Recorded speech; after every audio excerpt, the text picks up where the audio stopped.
with the Olympics concluding, I said, let me do a little research and come up with a topic that's about hope. It's about brotherhood.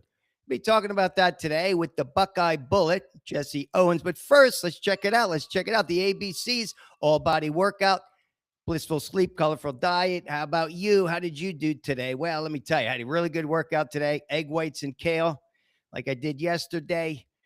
So it's going to be a good day today. It's getting nicer here in Indianapolis. Hopefully where you are the same, but you got to do it. You got to get it in because that's your foundation, right? So get it in, the workout, the ABCs. All right, let's jump right into this here because, the Olympics, it's about sportsmanship, right? It's not about politics. It's not about anything else. I spent about 20 years in competition, both as a swimmer and a baseball player.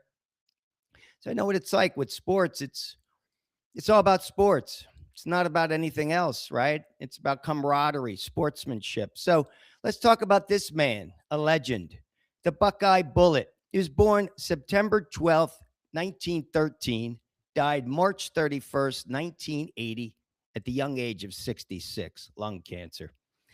5'11", 165 pounds. He was also a track and field legend who made history at the 1936 Olympic Games by winning 4 gold medals. That's right, he set Olympic records on each event, right in front of the Chancellor, Adolf Hitler. So Jesse Owens is widely regarded as one of the greatest athletes in track and field history. He also single-handedly crushed Adolf Hitler's myth of Aryan supremacy. I really like that. Proved it, showed them all. So what's this one about, though? Because I learned that he was a child of sharecroppers, and his grandfather was a slave. He's the youngest of 10 children. So at the age of 9, they moved to Cleveland. The parents and the family decided there's more opportunity. So he goes to Cleveland, and at 9 years old, he goes in, a new teacher, and the teacher, when he said his name, JC, was kind of what he was called. She heard Jesse. So from that point on, he was called Jesse the rest of his life. Around junior high is when he developed the passion for running. He was amazing in high school. I mean, he did great in high school. He set national records in the 100-yard dash and the 200-yard dash. That lasted for 20 years. All right. Then he went on to Ohio State University, right? The Buckeyes. And he earned 8 NCAA titles, among other things. But in 1936, that's when the Olympics, right? The U.S. Olympic track and field team, he joined to go to Germany in front of Hitler. And he also won, by the way, in 1936, he won the Big Ten championship. So he was a legend even in college, right? So he goes over there and he wins these 4 medals. But really, this is what the story is about. This guy named Ludwig, his name is Carl Ludwig Luz Long. If you guys saw this, but Luz, calling him Luz, L-U-Z, he was the European long jump champion. So he competes against Jesse in the long jump, and Jesse had 2 fouls. His final jump, he won, but he becomes friends with this guy after the competition. They say he becomes friends, and they go arm in arm around the stadium right in front of Hitler. Now, Luz is taking a big chance of doing this for sure, but this is when the Brotherhood started, and kind of continued. All right. Well, let's say this, because before I get into the letter, I want to read you the letter, and then I want to read you the ode to Jesse that I wrote. An ode is a poem. So I wrote a poem for him as well. But after the Olympics, so imagine this, right? You come back to the United States, it was a mess. I mean, we're talking about discrimination, segregation. It was not a good place to be. He struggled. He ended up declaring bankruptcy years later, but things did work out with him eventually in the end. Yes, owned, I think, a minor league baseball team. But let me give you a couple of quotes from President Carter, 39th president. You guys know that, 1977 to 81. He issued a tribute to Jesse Owens upon his death. He said, perhaps no athlete symbolized the human struggle against tyranny, poverty, and racial bigotry, which is true. And here's Gerald Ford in 1996. He was before Carter. If you don't know your history, he awarded him the Presidential Medal of Freedom. And he said, giants like Jesse Owens show us why politics will never defeat the Olympic spirit. His character, his achievements have contributed to inspire Americans as they did the whole world in 1936. He's honored. He's got schools, streets, athletic facilities named after him. He's a member of the U.S. Olympic and the National Track and Field Hall of Fame. But this is what I want to talk about. This letter from Luz. So Luz became a German soldier in World War II, and he lost his life during the Battle of San Pietro in 1943. But before he died, he wrote a letter to Jesse. And I want you to remember this when you hear this. How things can be between men on this earth. How things can be between men on this earth, right? This is where you'll read. Let me read you this because I thought this was pretty cool. I am here, Jesse, where it seems there is only the dry sand and the wet blood.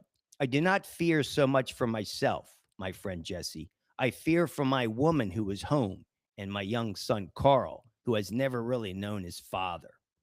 My heart tells me, if I be honest with you, that this is the last letter I shall ever write. If it is so, I ask you something. It is something so very important to me. It is you go to Germany when this war is done. Someday find my Carl and tell him about his father. Tell him, Jesse, what times were like when we were not separated by war. I am saying, tell him how things can be between men on this earth. If you do something for me, this thing that I need the most to know will be done. I do something for you now. I tell you something I know you want to hear, and it is true. That hour in Berlin when I first spoke to you, when you had your knee upon the ground, I knew that you were in prayer. Then I not know now how I know.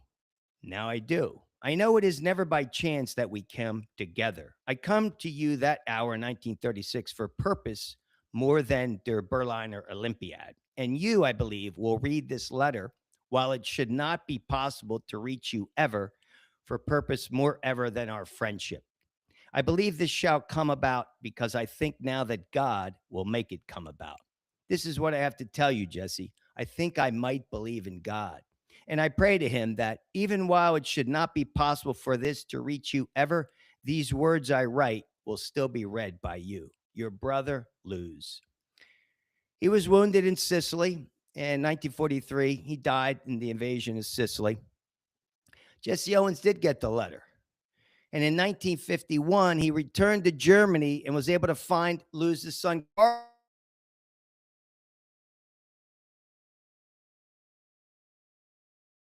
Jesse was his best man. Let me tell you, this is a story to me. It's about a friendship. It goes beyond friendship, right? It's not about, and this is where we are today in society. I mean, this is the theme. If you guys have been watching this show, I thank you if you're watching this show. I really appreciate you do. Because what's the theme? We're talking about ABCs every day, the foundation of your life, right? It's about your foundation. But then at the end, I talk about my 3 takeaways because we've kind of lost our way, it seems. Okay. That's what it seems to me. And that's why I'm out here talking. So here we go. This is my ode to Jesse. I wrote this this morning, like I do every morning. All right, here we go. This is my ode to Jesse Owens by Rich Tola. Here I am for all to see. I race to win and be forever free. My country shuns me, yet my competitors fail. If not for Brother Long, I would not prevail. Let bygones be bygones and hold no grudges, brother, because the world is much better when we all love each other. Well, there's my ode to Jesse Owens, one of the greats, who proved to us that it's got to be about brotherhood. It's got to be about friendship. It's got to be about unity among people, not what's going on now in this society. Everybody hates each other. Everybody fights. You know, we're all against it. It's like got to take a side. But anyway, focus, stay present, and let's talk about the 3 takeaways because they're the most important, I think, in this show. The Tola takeaways. Number 1. What's the number 1? You got to respect the ABCs: all body workout, blissful sleep, colorful diet. Number 2, connect with others. This is important. Reach out to somebody. Well, he wrote a letter, but pick up the phone, go visit somebody, show up unannounced, make it exciting. Do that. Genuinely care about another person or somebody, more people. And finally, number three, what's number three? Embrace different perspectives. That's important. You got to accept someone else's viewpoint, even if it's not yours. Look what happened over here. I mean, by the way, I read that Hitler, after when Jesse came back, he said Hitler acknowledged him, didn't shake his hand, but he waved to him. He said he didn't get the same respect from his own country. So, well, those are different times. But hey, guys, have an awesome day today for your Thursday. Have a kick ass day. And as always, get your workout in. Peace.